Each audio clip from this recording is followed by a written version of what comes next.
Welcome to Murder Mile. Today, I'm standing in Green Park, SW1,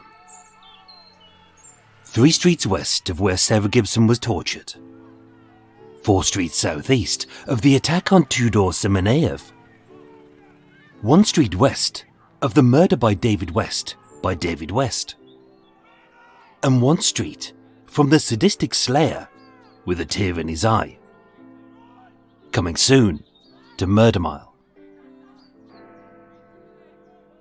South of Green Park Tube Station, along the western edge of the Ritz Hotel, sits Queen's Walk, a tree-lined path built in 1730 for Queen Caroline by King George II. As a fashionable hangout for Georgian aristocrats, it was not uncommon to see a decadent dandy dabbing his laudanum-soaked lips with a lace hanky as he bleeds a weeping pauper dry of his last pitiful penny, bastardizes the law to benefit his wealthy Etonian chums, and buggers a young boy senseless in a bog as a copper turns a blind eye. Back then, we called them the gentry. But today, we call them politicians. Utter bastards. If so many of them weren't corrupt, why else would a millionaire want a job which pays just 84 grand a year? That said, we all have dreams. Whether money, skills, happiness, or the most fleeting of all, fame. At roughly 4 a.m, on Saturday the 25th of July 2009, 2 strangers would come face to face on Queen's Walk. As boys, they both harnessed a gift which would bring them success and recognition in their own right. And whereas one would become a well-respected doctor through years of hard work, the other would get a little cash and a flash of fame, having had his face plastered on a pack of instant dessert. When a dream becomes reality, it brings with it a wealth of problems. As the hardest part isn't how to achieve your dream, but how to cope when you're riding high, or as you plummet to the ground. My name is Michael. I am your tour guide, and this is Murder Mile. Episode 181, Sweet Dreams.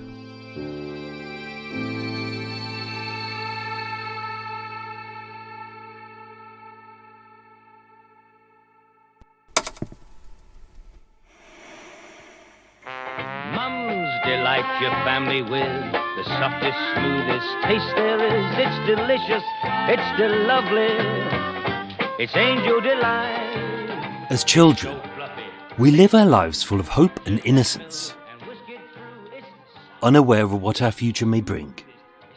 We dream of living a good life and fulfilling our goals, but with little knowledge of the dangers or pitfalls. A child's dream should be light, fluffy and sweet, like a cool glass of angel delight. Bird's angel delight, it's delicious.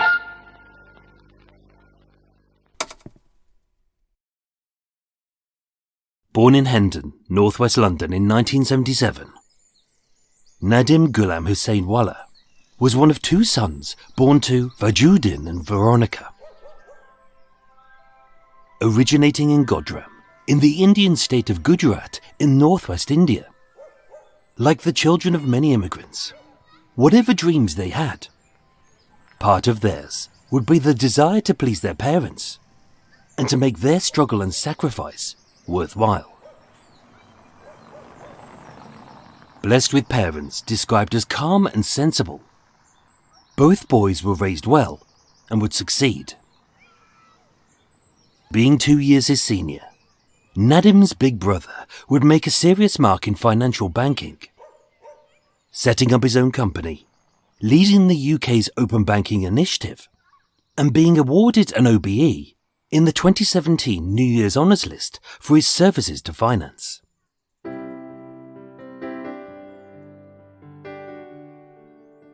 That was his dream, and he would achieve it well. Nadim had his own dream, and keen to follow his own path, he would make his mark in medicine.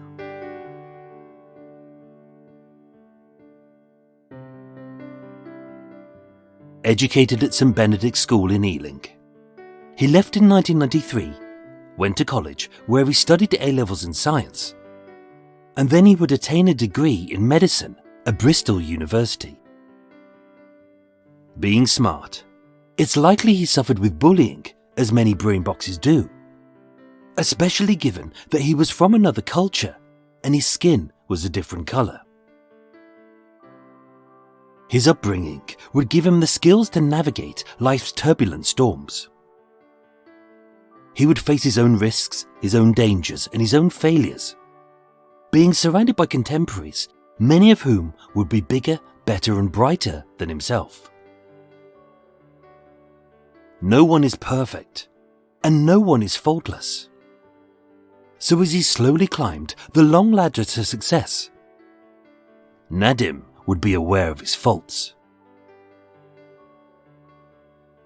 But what made him a success was how he learned from his failures and turned his weaknesses into strengths. After his graduation, he became an anatomy demonstrator at King's College in London, where he also met and fell in love with his girlfriend, Caroline Bott. He was exceptionally gifted, but also blessed with kindness and decency. Later described by many as a sharp wit with a silliness that made you laugh, as well as being big-hearted and incredibly loving. Across his illustrious career, Nadim spent 8 years working for the NHS. He was a surgeon at Guy's and St Thomas's Hospital.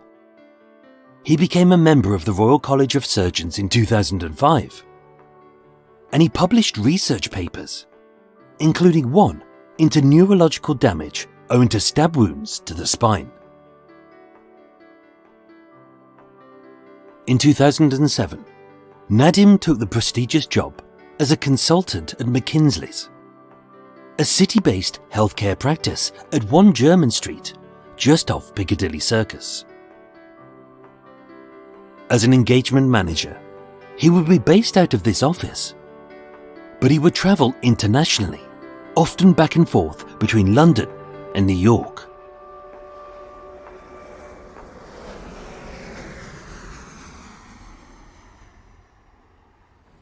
By his early 30s, Nadim was a success with an even brighter life ahead of him.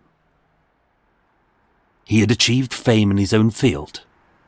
He had done it on his own terms, and he had achieved it through his own hard work. As his father would say, he was on the verge of an exciting future, full of promise and happiness. But as his life was flying high, someone else's dream had smashed to smithereens.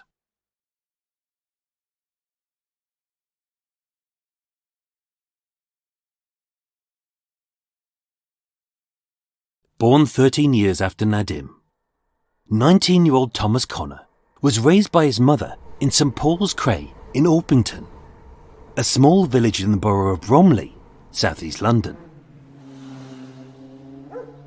According to his barrister, although his mother had done her best to raise him and his 2-year-old sister, seeing his mum beaten by his father, the family abandoned for more than a decade, and his mother's second husband also beating her up in front of the children, this had left him with trauma.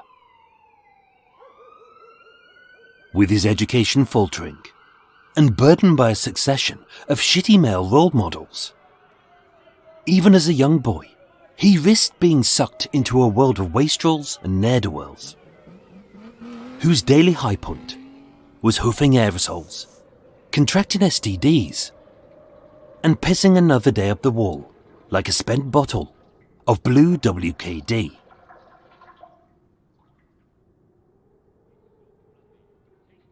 Everyone has a dream, but sometimes what every child needs is someone to give them a chance. Bird's Angel Delight. It's delicious.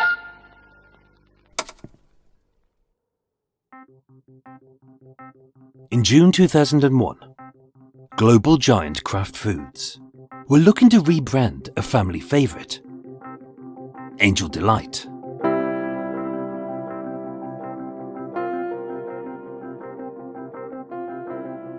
First launched in 1967, Angel Delight is a powdered instant pudding which turns into a fluffy mousse when milk is added.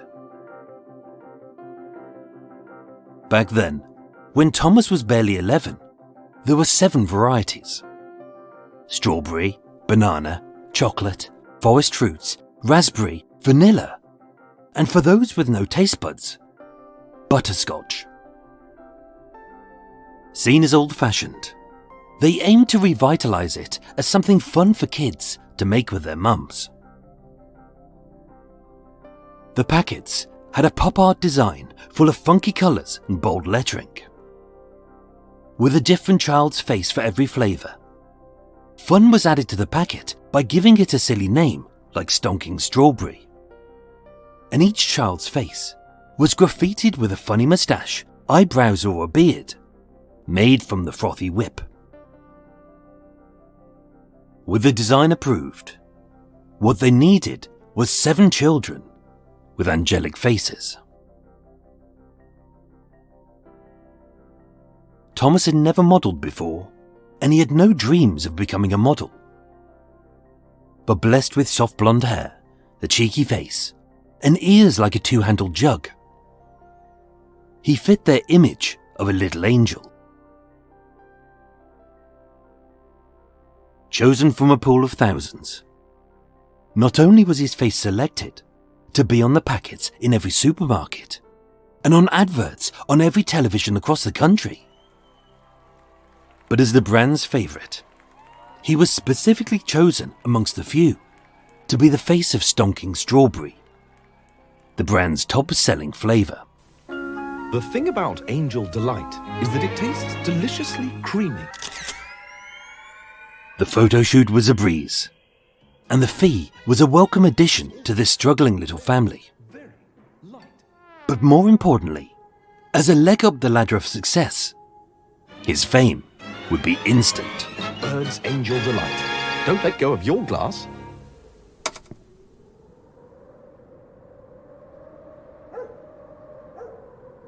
In their young lives, whereas Nadim had set aside his bully's taunts as the jealous rantings of losers who would achieve nothing, Thomas let their hurtful barbs jab at his skin like the prickles of dickheads. Bullied, beaten, and branded as gay by his classmates, he was mercilessly teased and taunted as the face of a packet pudding. As a global campaign the company had ploughed millions into, the rebranding of Angel Delight would be around for the best part of a decade. This flash of fame should have been the springboard to a brighter career and a better life. But riddled with anxiety and depression, it had ruined his childhood and left him with a legacy he resented. Unable to cope, he ran away from home. Having left school, he struggled to hold down a regular job. And seeing no way to escape his torment as the Angel Delight kid, he tried to take his own life. Across his teenage years, when the world should have been a place of limitless dreams, Thomas should have been the epitome of happiness. Only drifting from rejection to rejection, he would waste his days hanging around with his pal, William Padden. Another bully boy, described as a talentless waster, who was used as a verbal punchbag, having been branded with the nicknames of Billy Idiot and Forrest Gump. To distract himself from the horror, he took cocaine and visited brothels. With a history of self-harm, he had tried to join the army but was rejected. And with the last 4 years of his life a write-off, Thomas was at his wit's end. The boy who had found fame as the face of an instant pudding was a lost soul with no future, whose image, every day in millions of homes, was being tossed into the bin. Bird's Angel Delight is delicious.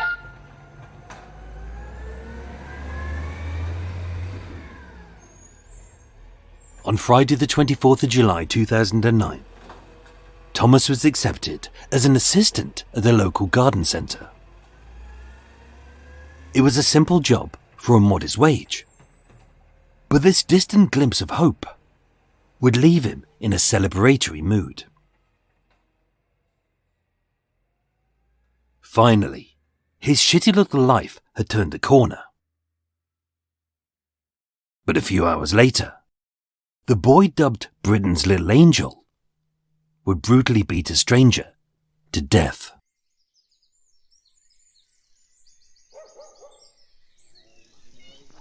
Friday the 24th of July 2009 was a regular day in a seemingly ordinary world.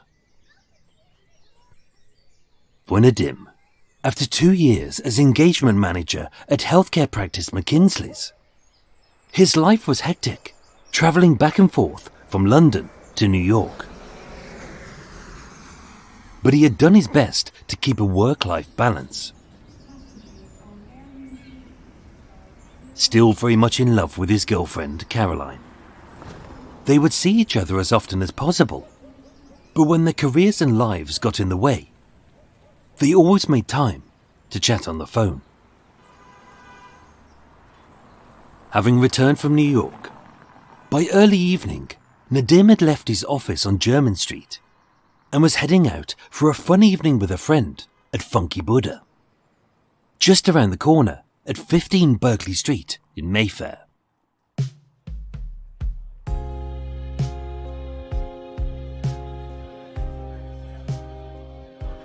That night, still being in a jubilant mood, Thomas and his pal William headed to a bar in Bromley to sink a few suds and to neck a few shots. The two boys, both aged 19, were here to dance, to laugh, and to party. With their hometown being too quiet to kick back, and the pubs already kicking out, they purchased a gram of cocaine for £40. They had a swift toot of Colombia's finest, and they took the night bus to London.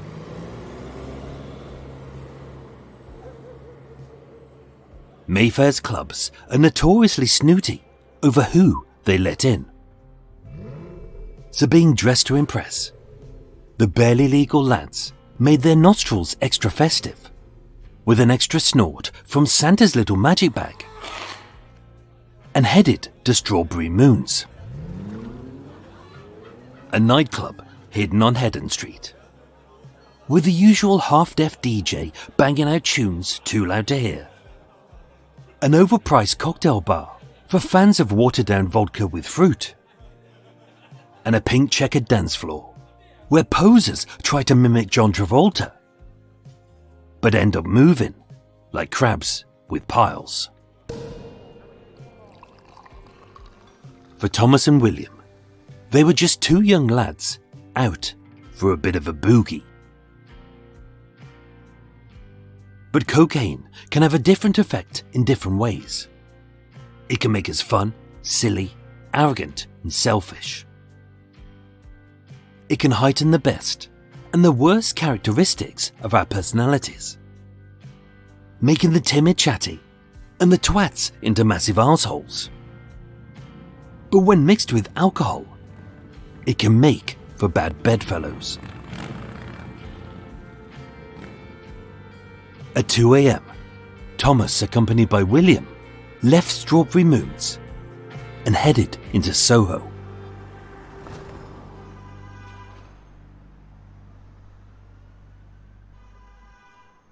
With little open in the wee small hours, this single lad headed to Rupert Street, a place synonymous at that time of the night for just one thing: sex. Approached by a prostitute. From a cash machine, Thomas withdrew £90 and handed it over. Seeing this sweet-faced lad was worse for wear, and not particularly bright. With his brain powered by his balls, she played the oldest trick in the book. To prey on a drunk, to play on his needs, and having grabbed his cash and swiftly fled, he lost her in a maze of Soho's back streets and side alleys. The boy who was once the saintly face of Angel Delight had been ripped off by a Soho sex worker. But instead of dealing with it, as he had done by being bullied over his brief brush with minor fame as the epitome of innocence for a child's packet of instant whip, he let his anger eat him up inside. Like too many boys who were bullied, faced with an obstacle, the bullied would become the bully. Ganging up as they're too afraid to go it alone, and hitting out at those who can't defend themselves. Being out of money and still sporting an unused erection, Thomas wanted cash to buy a shag. As a sulking twosome skulked the dark-lit streets from Soho to St. James's, they hatched a plan to rob a stranger, as just off the path in Green Park, they hid behind a tree on Queen's Walk.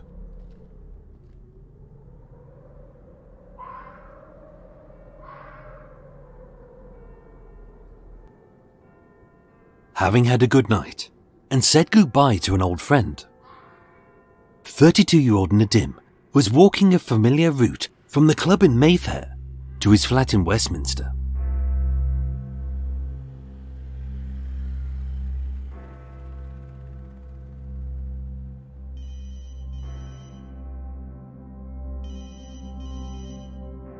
Although it had gone 4 a.m, being barely 30 minutes before dawn, he was on the phone to his girlfriend Caroline.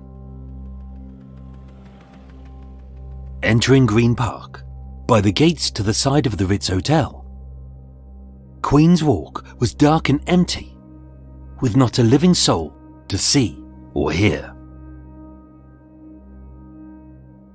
According to Caroline, he sounded happy. His usual bright self, enjoying the good life he had made for himself through his own hard work. About 100 feet down Queen's Walk, Nadim stopped to lean against the black wrought iron railings.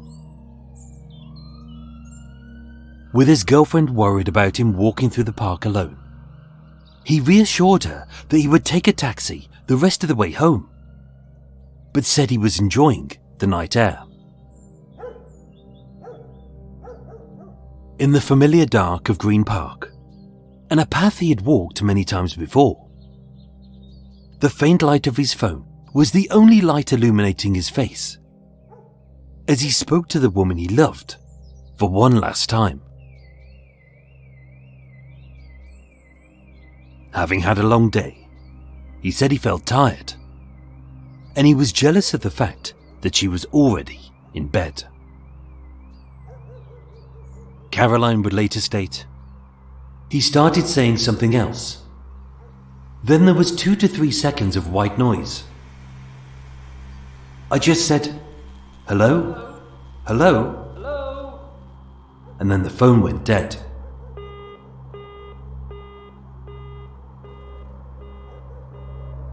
Caroline would later state, "I thought his battery had died.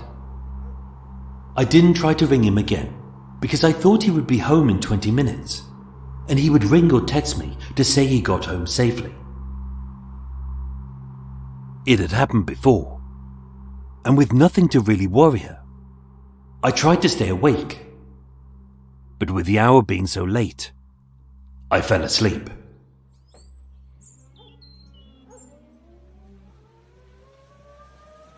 It seemed like just a regular call, hampered by bad technology. Only Nadim would never make it home.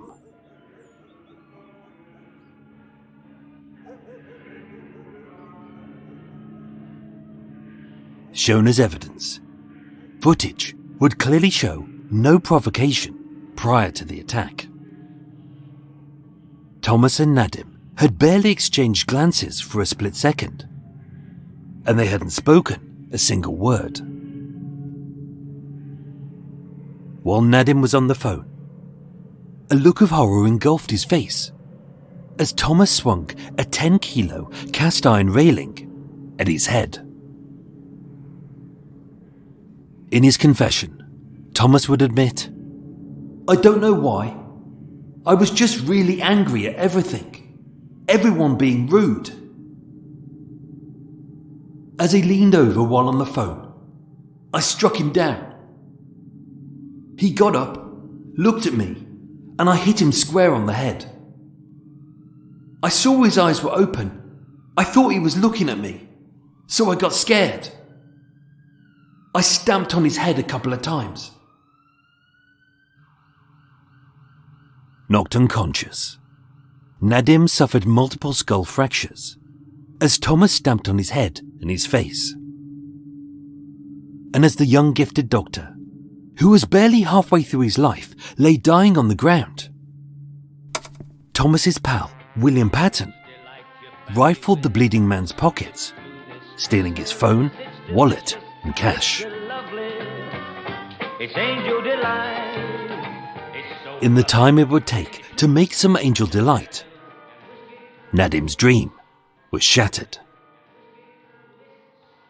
And all because of a selfish little boy whose own dream had become a nightmare. Angel delight. It's delicious.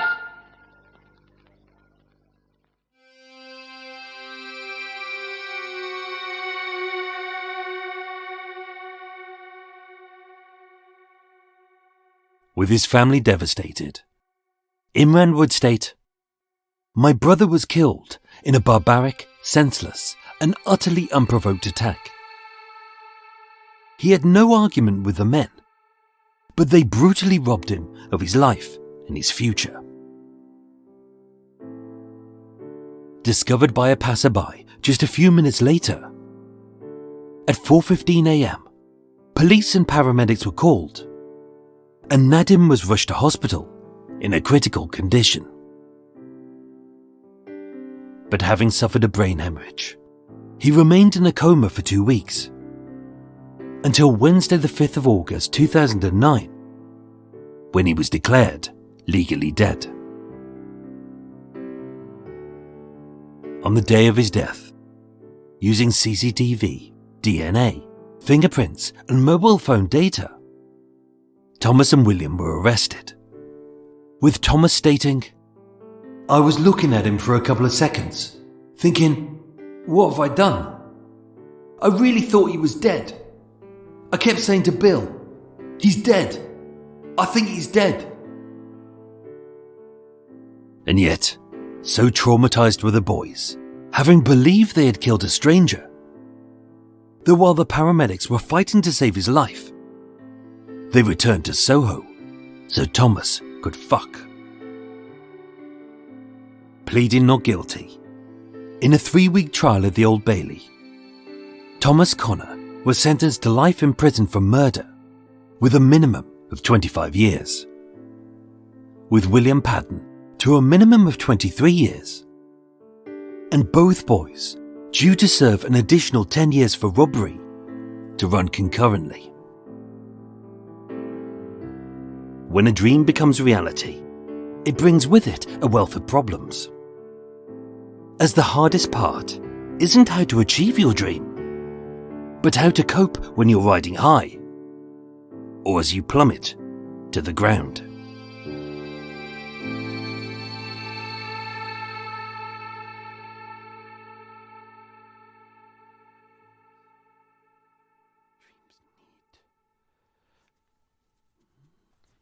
Need to be.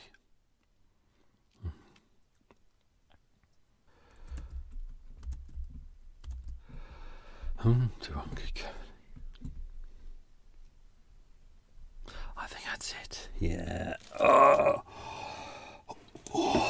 frig it. Oh, hot, sweaty.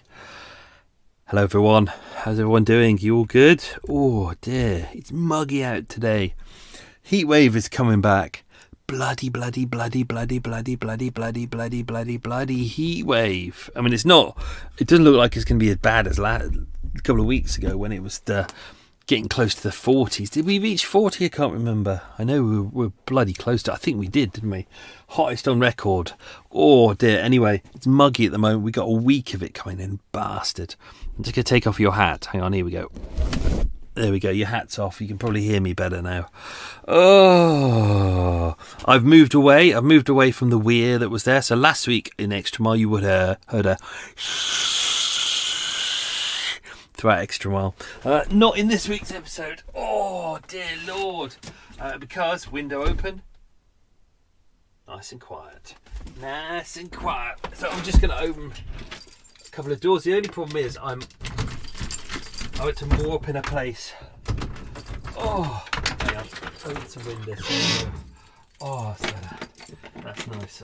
Oh, a bit of fresh air coming in. I had to moor up in a place because I knew the heat wave was coming back. So I thought, right, I'm going to go back to my little hidey place hidden away, which is nice. It's underneath trees. Hang on, I'm just going to get rid of it. I put pillows behind the curtains to dampen some of the sound, because people walk past and they're like, oh Maureen, tell me about your piles. I'm on the towpath. This is the perfect place to have a private conversation about hemorrhoids. So yeah, so I'm trying to dampen out the sound, but I've moved to a place which is great. It's underneath the trees, so it can stay a little bit cooler than everyone else, which is why I survived the heat wave last time. But it's a little bit shallow, so the bottom of the boat is scraping along the bottom of the canal. It's not particularly good. So every time a boat goes past, all you can hear is it's a horrible sound. Oh dear. I'm not going to make a cup of tea today. It's too hot for tea. Baking in here. I'm going to have a little swig of lime Diet Coke.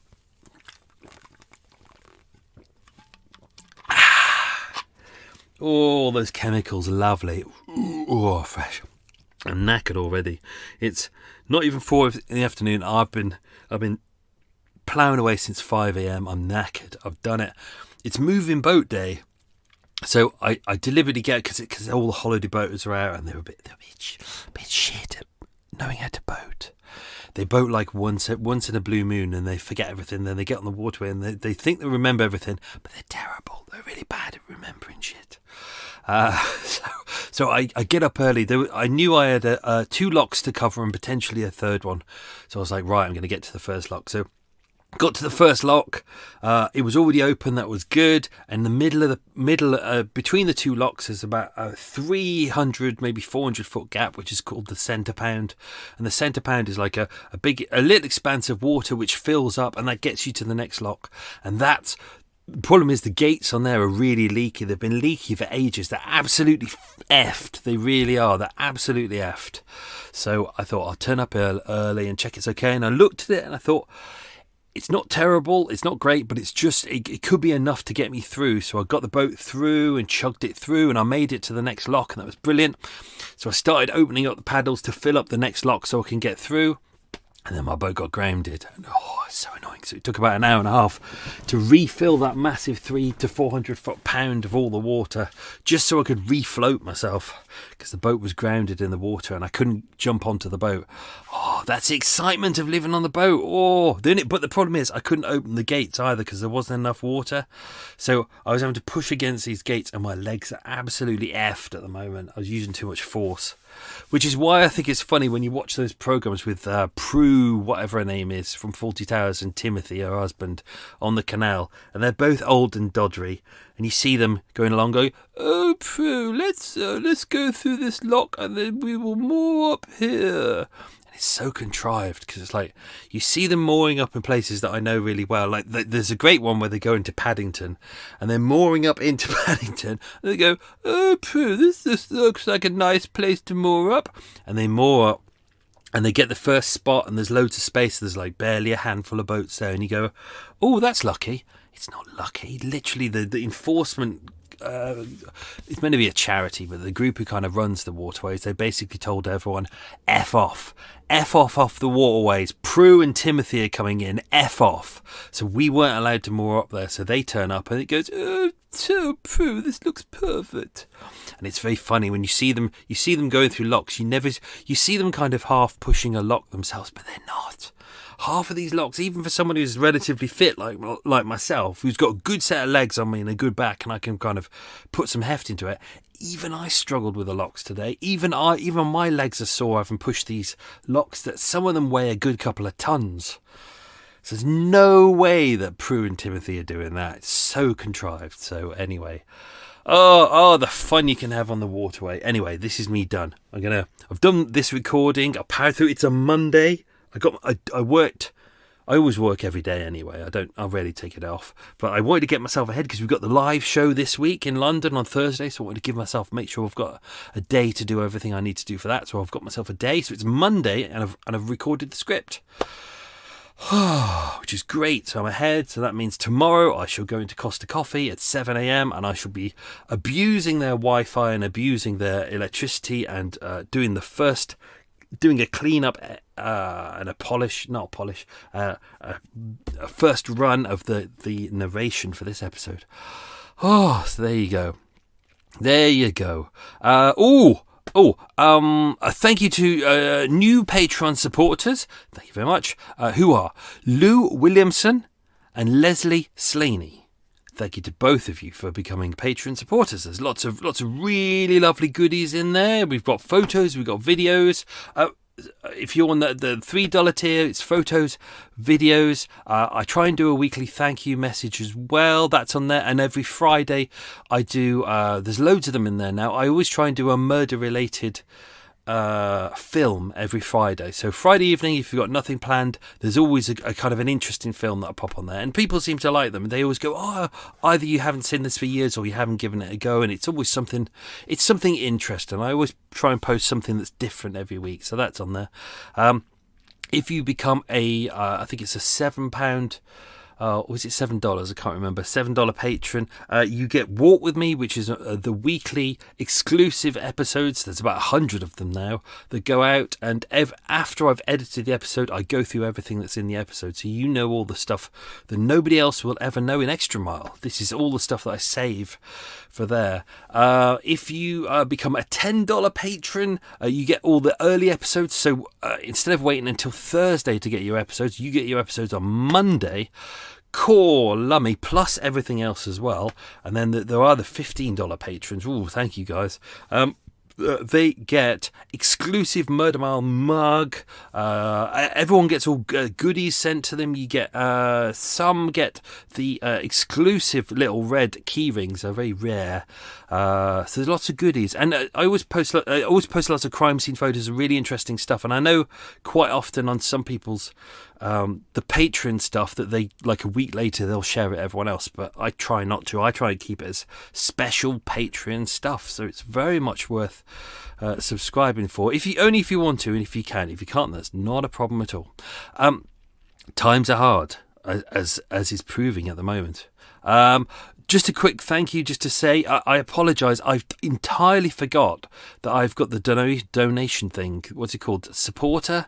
I entirely forgot because it's an ACAS system, and they don't tell you when. They don't email you to go, Michael, a donation has just come through. They just don't let you know at all. You've got to keep checking it. And it's only because I checked my bank account today and noticed some money had gone in. I went, oh, what's that? And then I realised 2 people had very kindly sent me donations. So a belated thank you to Colin and Bernadette H. Thank you for sending a very lovely donation via the supporter app, which is in the show notes, I believe. Or have I deleted it? I might have taken it off the new episodes. Well, there you go. That's me ballsing stuff up as always. Or is it? I don't know. I think Acast might add one as well. I can't remember. So maybe I'll re-add it. Yes, hard times for everyone ahead. I had an interesting conversation with the guy who was running the pub where we had the meet and greet with Mike from Dark Poutine, and I went in there to get my deposit back because you can, which was good. And I said, really sorry, we tried to get more people in there, but we didn't have as many as we would have hoped. And he was like, don't worry, everything's gone weird at the moment. And even though I talked to him on a Saturday, he said last night, so the Friday, he said we had our worst night ever. He said Friday night, and this is in a pub that even on a Tuesday is packed out, standing room only. And he said on a Friday night between 7 and 10, they had 8 customers who each bought 1 drink, and he's got 3 members of staff on that night. And he said by 10:30 he had to shut down the pub. He was just like, there's no point keeping it open anymore. And I've got mates who are at I used to do the Edinburgh Fringe Festival every year, and they've got mates at the Edinburgh Fringe Festival at the moment. And they're sending pictures. They're like, my mate Aidan sent a picture and he said, this is the Royal Mile, which is the busiest kind of street for kind of flyering and shit in Edinburgh on a Saturday lunchtime. And it was a ghost town. It's hard times for everyone. So I think everyone's knuckling down a little bit. Let's do some quiz questions. These might be a bit difficult, but let's give them a go. Don't forget, I probably may have deleted some of these questions? Yes, one of them I definitely have deleted because I didn't record it. So there's 9 questions. We will ignore the 10th question. Let's do this. Right. Question number 1. To the closest decade, I've written the word closet decade, whatever a closet decade is. To the closest decade, what year was Queen's Walk built? Question number 2. It was named after, Queen's Walk was named after which member of the royal family? Question number 3. The family, Nadim's family originated from which state in northwest India? Question 4. Nadim worked for which healthcare practice in Piccadilly? Oh dear, dry throat. That's not the answer to the question. He's not dry throat. Question number 5. Angel Delight was owned by which global brand? Question number 6. Now, core. This is a 7-part question. I will give you a point if you can guess 4. Okay. Question number 6.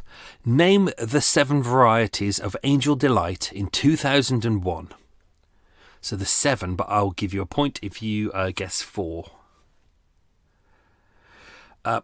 Question number 7. Which flavour was Thomas the face of?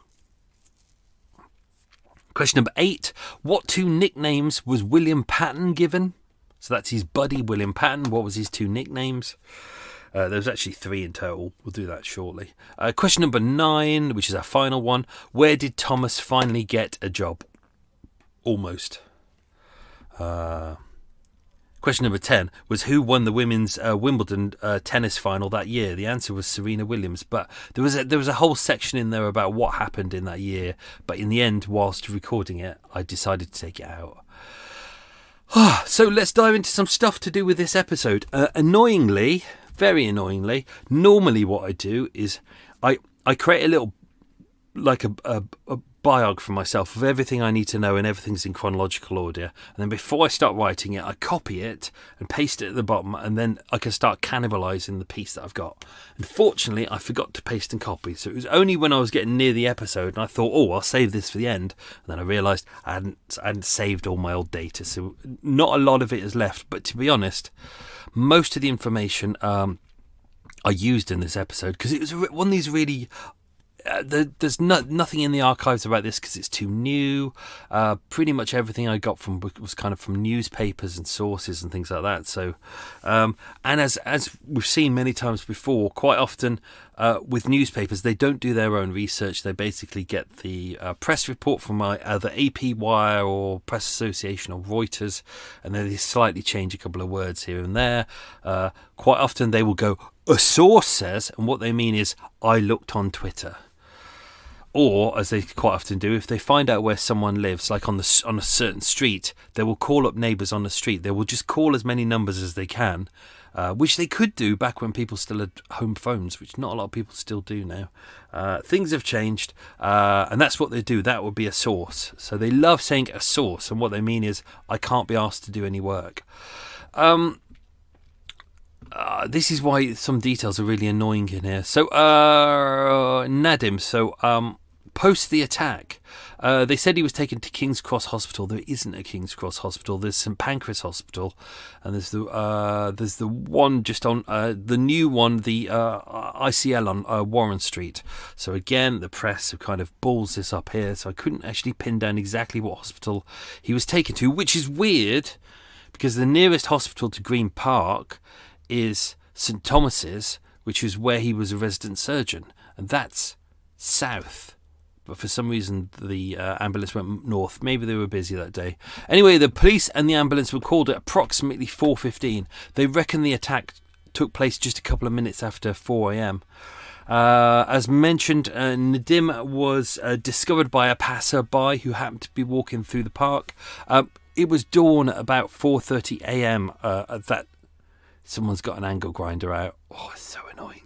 It was almost dawn, so if you're out that early in London, there's pretty much always people out. You know, a lot of people doing their really important jobs, the jobs that we kind of forget about, helping to keep the city run properly. The people who are paid really badly as well, they're the ones who are up early, working their asses off. So so someone was walking through Green Park.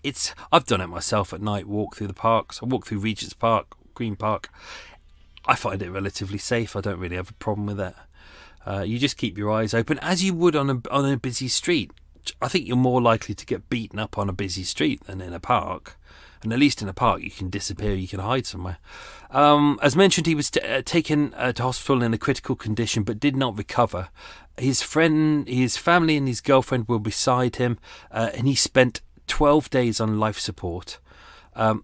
But owing to his injuries, which included multiple skull fractures and a large blood clot on the brain, he, as mentioned, he was on life support on the Wednesday, the 5th of August 2009.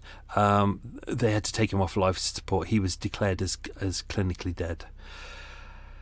What else we got? Thomas and William.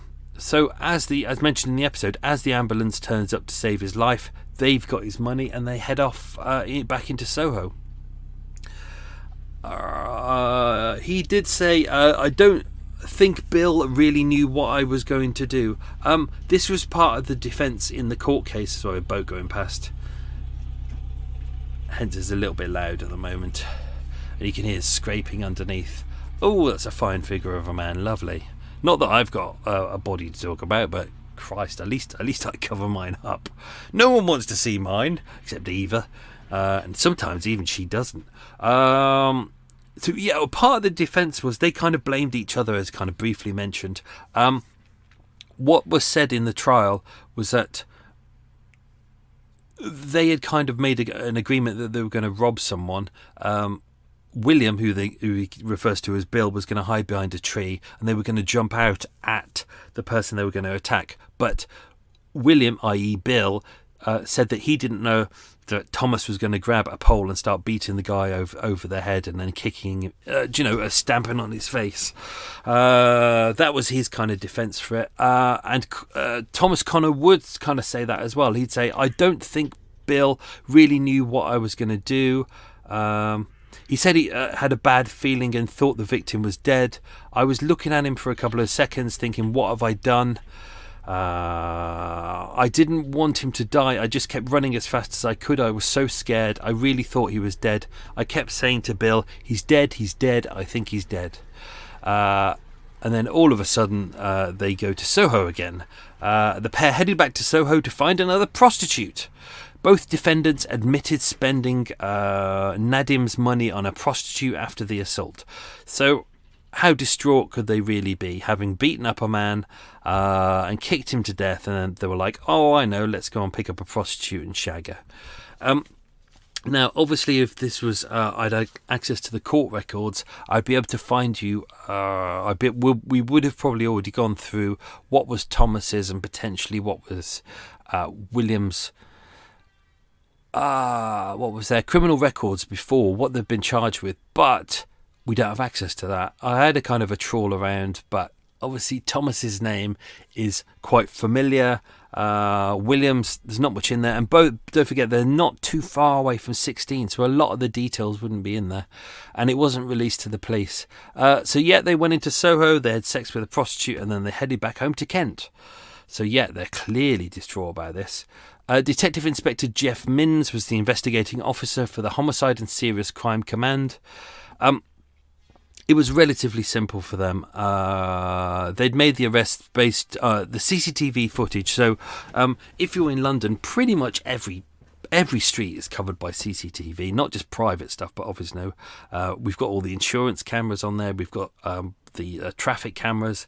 It's everywhere. It really is. Which is why we were able. And don't forget, they're going down Piccadilly, which is right next to the Ritz. And right next to De Beers and all the kind of the New Bond Street and places like that. These places are absolutely littered with CCTV cameras, and even in the parks as well. Like, I was going through the local park near me the other day, and I thought it was quite remote. And then I realised there's loads of little cameras around because they've got lots of wildlife that they're keeping an eye on the wildlife, but they're keeping an eye on the pricks who might turn up and steal some of the wildlife. Because people are knobheads and they do that. So the police were able to see, obviously they'd got Nadim's card, and being dim lads that they are, they'd used his card to make cash withdrawals. So they knew when that was being done. They also used his mobile phone, therefore they were able to use GPS positioning, therefore they were able to track down what they looked like. Also on the 10 foot, on the 10 kilo, so it's quite heavy. It was actually, they call it a fence post and a fence pole on there, but it's actually one of the wrought iron railings. I'll put a picture of it on social just so you can get an idea of it. But it's kind of a railing that goes up to chest height. One of them had broken loose. Thomas had picked that up. It's really heavy. It's made of cast iron, really, really heavy. That's what he used to whack him around the head. Obviously, he threw it aside, and police turned up later on and found his fingerprints and his DNA. Now, obviously, we don't know whether Thomas was charged with any crimes prior. Therefore, the police would have potentially his DNA or his fingerprints, but police were able to use it to arrest him pretty quickly. As mentioned, he was arrested on Wednesday the 5th of August 2009, which was 12 days after the attack. It's also the same day that Nadim would die. What else we got? Both men at the time were only 19 years old. A lot of press reports say that they're 20, but they were 20 when it went to court. They were 19 when the attack took place. What else is there? Initially charged with suspicion of robbery and attempted murder, because at that point Nadim was still alive. It hadn't made it through. One thing that I searched, I couldn't find any more info on. A third man was held at an address in Portsmouth, also aged 19, but was released and no further action was taken. This third man was arrested alongside Thomas and William. He seems to be another friend who was out with them that day, but we don't know anything about him. Therefore, for the sake of clarity, I've erased him from this story because there's no point saying a third man was there, but we don't know anything about him. He lived in Portsmouth. He was 19, but we don't know where or why. We don't know his connection to anyone. I'll save it for this bit. What else we got? Trial at the Old Bailey before Judge Stephen Kramer QC. It began on the 13th of November 2010. So that was almost over a year and a half, almost a year and a half later. It took that long to kind of piece everything together. In total, it took 3 weeks. In defence, both men, who were aged 20 by that point, blamed each other for the senseless and random attack which was captured on CCTV. Both men conducted what is called, in legal circles, a cutthroat defence, blaming each burpees, that's not in the statement, blaming each other for the murder in a bid to win a not guilty verdict. Halfway through the trial, as they were being brought to court in a police van, Thomas Connor threatened to kill his former friend, who is William Patton. They pleaded not guilty, but they were convicted after a 3-week trial. What else we got? As mentioned, Thomas Connor must serve a minimum of 25 years in prison. So that was 2010. He would have done 12 by now, so he's halfway through his sentence. So this is minimum he has to do. So he won't potentially go on parole until 2035. That's the first he can see see the real world, see life, by which time, well, what would he be? He would be 45 by then. William Patton must do at least 23 years behind bars, and as mentioned, they have to do 10 years for robbery to be served concurrently. I think concurrently means at the same time, doesn't it? Which I never find. I never understand that. It's like you charge for an offence, and they say, we're going to charge you for 5 years for this, and then 1 year for this to be served concurrently, which I think should be 6 years. But they go, no, you can serve it at the same time. And you go, why? It's like when you get a little shitbag who's stolen a car and killed someone. And what do? They go, well, he's underage, so we'll serve him with he's not allowed to drive for 5 years. And he's and you just think, but he's underage. He's a 13-year-old scrote. He can't drive for another 3 years, and then you're going to put him in youth service for the next 5 years, so he can't get access to a car anyway. And it's those shitty little sentences where they're feeling they're ticking boxes. They go, oh well, we have to do this. Yeah, there we go. We've done it. We're not going to allow him to drive a car for 5 years, even though he can't drive a car for 5 years. You just go, what's the point? Sentencing the pair, there's me having a rant. Sentencing the pair, Judge Stephen Kramer QC said that they had targeted their victim as easy prey and left him for dead.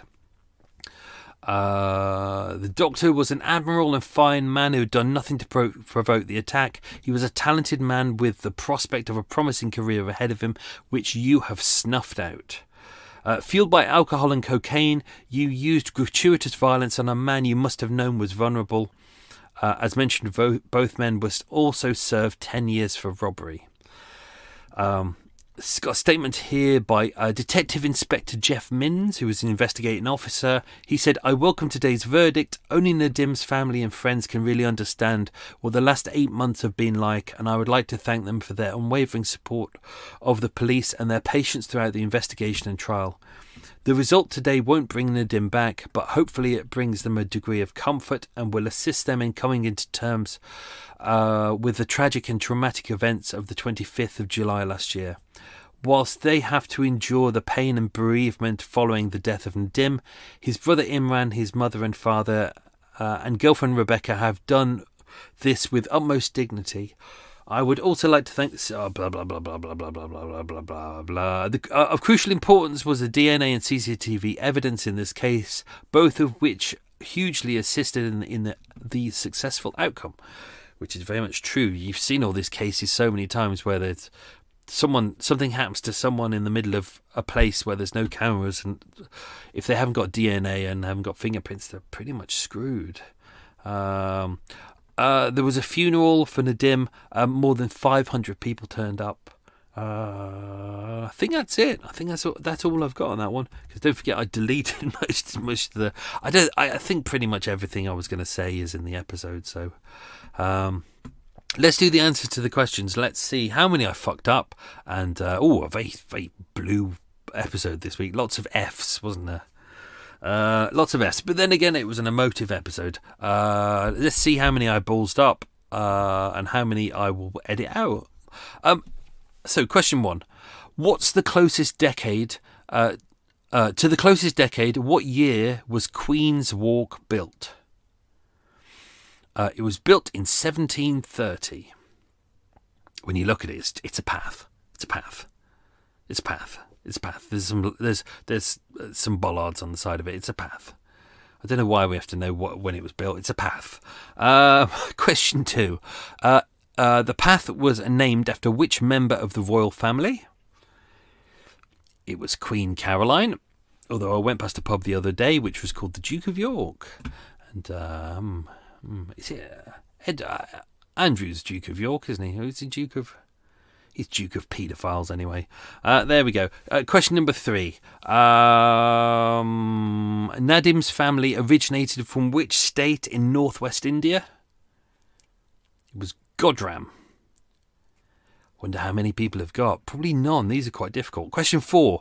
Nadim worked for which healthcare practice in Piccadilly? It was McKinsey's. Question 5.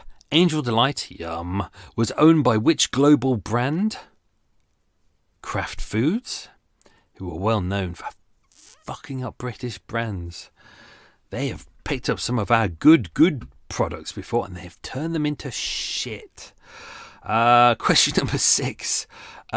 Name the 7 varieties of Angel Delight in 2001. So if you got 4, I'll give you the point for this. So they were strawberry, banana, chocolate, forest fruit, I know, raspberry, vanilla, and for those with no taste buds, butterscotch.